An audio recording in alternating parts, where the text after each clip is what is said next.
come awa in and sit yourself down here at my fireside in the Fife Folk Museum. I was just mixing up a bit bannock. I'll stop for a minute, because I'm sure you'd like to listen to a wee story.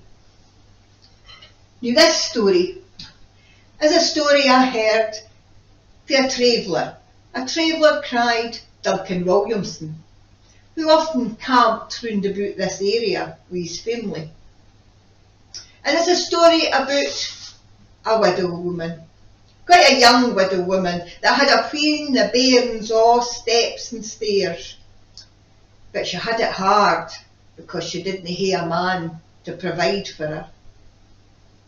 She took in some sewing and she took in some washing to make a few pennies so she could feed her bairns. But it was hard. And it was hard one Christmas when she found herself with nae food left in the house, nothing left to eat ground in the garden, and nae money to go and buy anything with. No even food, never mind a present for the bairns. Well, the bairns were hungry. And they kept saying to her, Mother, can you not go and get some tatties and boil them up? We'd like a plate of tatties. Please, Mother, we're hungry. But she came, there wasn't anything left growing in the garden. All the tatties had been long since eaten, and so had the kale. But she went out into the garden just in case there was something still growing there, although she didn't have much hope. But when she was outside, she noticed her bonny white Chuckie stains. Now there used to be a burn that flowed past her wee house, and it had dried up long since, but she'd gathered up the white Chuckie stains from where the water used to flow, and she'd used them to make a wee border round her garden. And when she saw these Chuckie stains, she had a wee idea. So she gathered them up and she took them into the house and she put them in a pan and put the pan on the fire to cook. And she told the bairns that they were tatties. Now she knew that they wouldn't cook because they weren't tatties. But she thought maybe she could distract the bairns for a while and they'd maybe go to sleep and forget about being hungry. So she told the bairns that the tatties would take a long time to boil. But while they were waiting, she would tell them a story. So she gathered them round the fire and she began to tell them a story. And when she'd finished, the bairns says, Mother, go and see if the tatties are ready.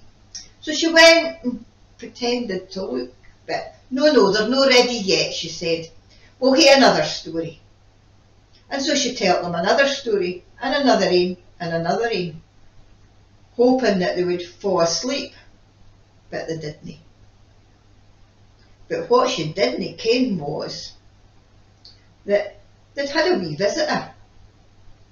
You see, a brownie had been passing by the window and had keeked in and had seen what was happening, and realising that it was Christmas and this poor woman was desperate for something to feed her bairns on.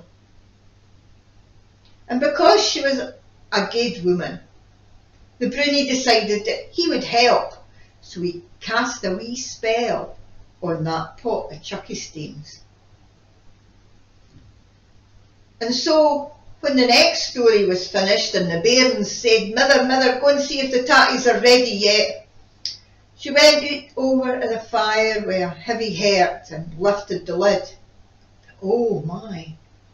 Inside this pot, well, there wasn't only Chuckie stains on the mere. It was full to the top of bonny tatties, all bursting for their skins. My, she thought, there's a bit of magic about here the night. So she took the pot over and she divided the tatties up on plates for each of the bairns.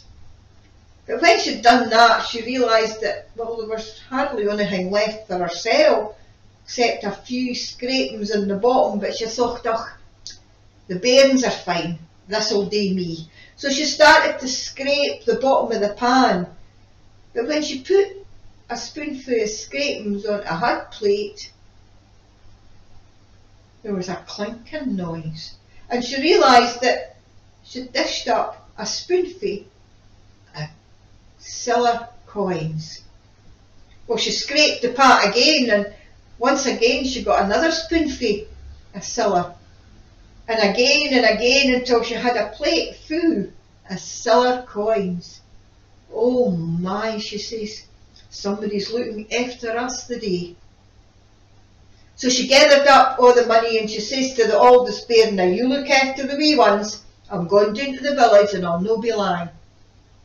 And off she went down to the village with her money, and she bought food, and she bought some decorations, and she bought a present for each of the bairns. And she brought everything back to the house, and my, that widow woman and all her bairns had the best Christmas they'd ever had. All because of that wee brownie. And that's the end of my story. I hope you enjoyed it, and I just hope that you had a good Christmas. And I'd like to wish you Merry Christmas to all the folk at the Fife Folk Museum.